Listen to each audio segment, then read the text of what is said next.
Selamat siang. Siang. Berjuah-juah. Berjuah-juah. Siang ini giliran saudari kita Likas dari Pangkalan Beranan yang akan berpidato. Kita langsung saja lah ya. Setuju. Ayo Likas.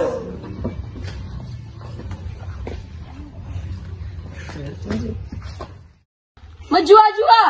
Berjuah-juah. Selamat siang. Siang. Siang ini saya mau berbicara tentang perempuan karo. Perempuan yang tertindas. Secara bunyi, perempuan karo bisa bersuara dengan keras. Seperti menyuruh anaknya mandi, makan, tidur. Menyuruh hewan ternaknya untuk berhenti atau berjalan. Tapi, suara itu tidak memiliki arti apa-apa ketika ia menuntut haknya. Para istri, mereka harus bekerja keras dari matahari belum terbit. Seperti mengurus anak, mengurus ternak, memasak. Apa ini? Perkumpulan para perempuan kah? Apa maksud pidatomu? Mau menantang adat kau? Saya hanya memaparkan kenyataan. Tenang. Saya lanjutkan. Perempuan juga punya hak. Tak perlu lagi layani juga. Tapi paling tidak dicintai, dihargai, dianggap ada. Omong kosong. Sudah, Likas, sudah. Pidatoku belum selesai, Bang. Sudah, pulang saja.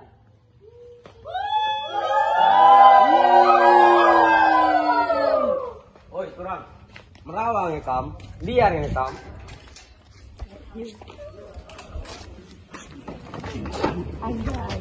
Enggaknya yakin kamu sama pendapat itu tadi. Jalan, Pak, jalan. Teguh nih ketika gambarku di ketua. Likas. Ada penduduk baru pindah dari kota ke sebelah. Ayo.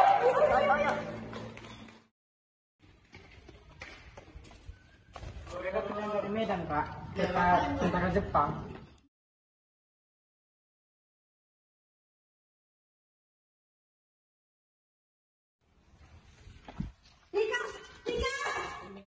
Malamnya, Jamin dan teman-temannya mengunjungi rumah Likas. Boleh lebih kami ya, ngobrolnya enggak? Ya. Selamat malam, Likas.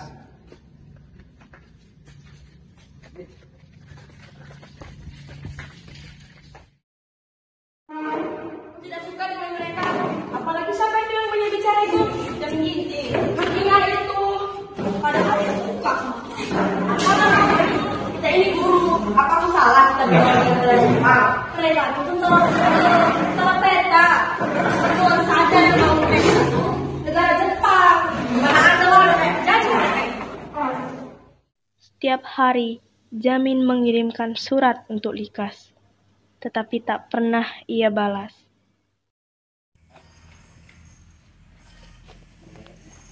Sedang lihat apa, Uni? Rumah sebelah nampaknya kosong lagi ya. Sudah pindahlah mereka ke Pulau Kampai. Dari mana? Dia masih sedang membaca surat. Jangan ginti. Iya. Balaslah surat-suratnya, Likas. Semangati dia. Dia sedang orang kemerdekaan kita. Kalau bukan kita yang semangati, siapa lagi? Saat sedang menuliskan surat balasan untuk Jamin, tiba-tiba sekutu menyerang dengan bom. Likas terpaksa berpisah dengan Uni Mahyar dan kembali pulang ke kampung halamannya. Aku tidak setuju anakku menikah dengan dia. Berani-beraninya dia melamar anakku hari ini.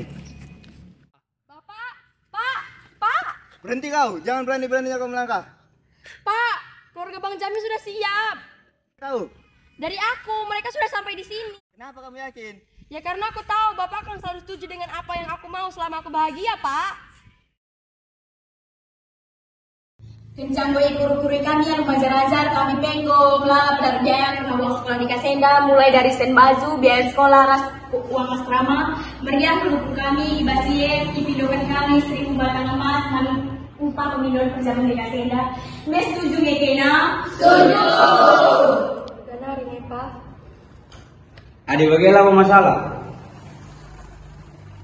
Kuberikan dalam Bandung mengantarkan bujurku perbandungan kang mencabar aku.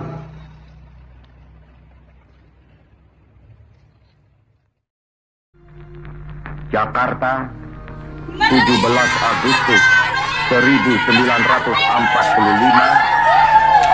atas nama bangsa Indonesia, Soekarno Hatta.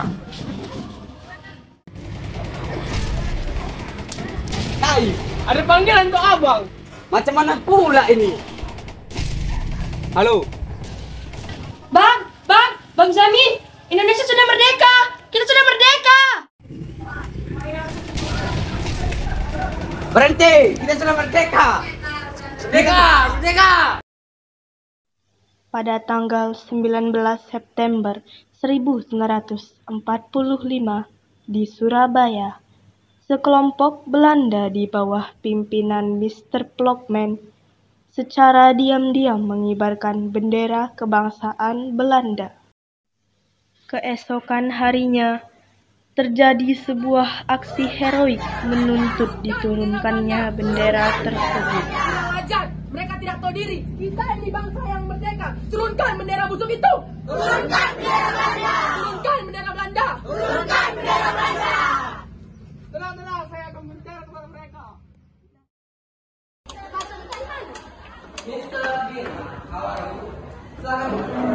Ada apa yang kita sebut? Kami minta agar bendera itu segera ditukar serang juga. Hahaha. Atas dasar apa yang berani mempetas saya? Presiden Soekarno telah memerintahkan kami agar bendera baru itu dikibarkan seluruh Indonesia. Siapa? Biar tahu kami telah mengerti pula sekarang. Turunkan bendera Belanda. Turunkan bendera Belanda. Merdeka! Merdeka. Merdeka! Merdeka. Kepada bendera merah putih, hormat, gerak, tegak, gerak, merdeka! Merdeka. 30 Oktober pukul 11.30 siang, rombongan Jakarta tiba dan melaksanakan perundingan dengan Inggris, Mayor Jenderal Malabi, di antaranya Soekarno dan Muhammad Hatta. Perundingan pun berjalan cukup alot, namun akhirnya mereka mencapai kata sepakat. Di antaranya, selebaran pamflet dianggap tidak sah dan diadakannya gencatan senjata. Hingga pada pukul 5 sore, tragedi fatal pun terjadi di Jembatan Merah dekat gedung Bank Internasional. Jenderal Malabi tewas dibunuh pejuang Indonesia yang tidak diketahui identitasnya. Akhirnya Inggris mengirim bala bantuan dan Mayor Jenderal Mansell dijadikan sebagai komandan sekutu di Surabaya menggantikan Malabi dan mengeluarkan ultimatum sebagai respon kemarahan atas terbunuhnya Malabi. Wahai rakyat Indonesia, para pemimpin dan para pemuda Indonesia harus menyerahkan senjata di tempat-tempat yang telah ditentukan. Kemudian menyerahkan diri sambil mengangkat tangan selambat-lambatnya pukul 6 tanggal 10 November 1945. Jika batas waktu mereka belum mengumpulkan senjata, maka Surabaya akan diserang dari darat, laut, dan udara. Setelah kabar ultimatum, pertemuan tokoh-tokoh Surabaya diadakan di kantor dinas Gubernur Suryo. Hadir dalam pertemuan itu Bung Tomo, Kiai Haji Hashim Asy'ari, serta tokoh PKI menolak ancaman Seluruh santri siap berpijak ke jalan Allah. Mari kita satukan kekuatan kita untuk menghabisi mereka. Merdeka! Merdeka! Bung Tomo mengobarkan jiwa arek-arek Surabaya dengan pidatonya yang mengguncang Surabaya. Dan kita yakin bahwa kemenangan sudah ada di tangan kita, karena Allah selalu bersama orang yang benar. Percayalah saudara-saudara, Tuhan pasti bersama kita sekalian. Allahu Akbar, Allahu Akbar, Allahu Akbar. Merdeka! Merdeka! Merdeka! Pada akhirnya, pecahlah pertempuran 10 November. Di mana Karena senjata pihak mereka? Di mana? Indonesia tidak Kami tidak akan menyerahkan menghiraukan Surabaya kepada kalian. ultimatum. Langkai dulu darah yang berapi-api ini. Kurang ajar, kalian akan takluk dalam 3 hari di tanganku. Serang! Akhirnya Surabaya pun takluk dalam waktu 3 minggu.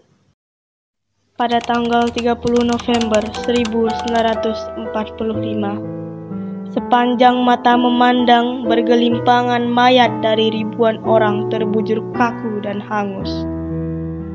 Ratusan ribu orang menderita dan harus meninggalkan Surabaya.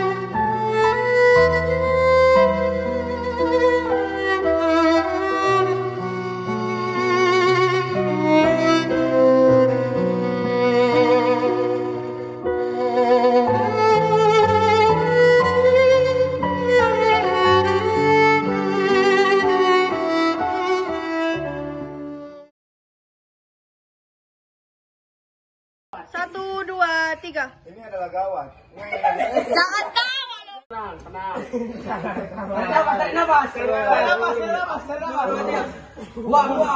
Laki-laki aneh. Kasih. Satu, dua, tiga.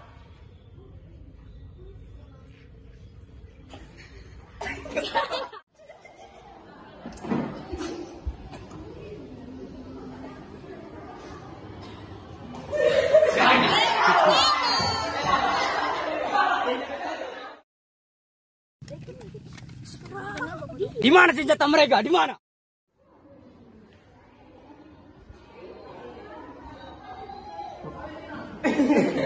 Turunkan bendera Belanda.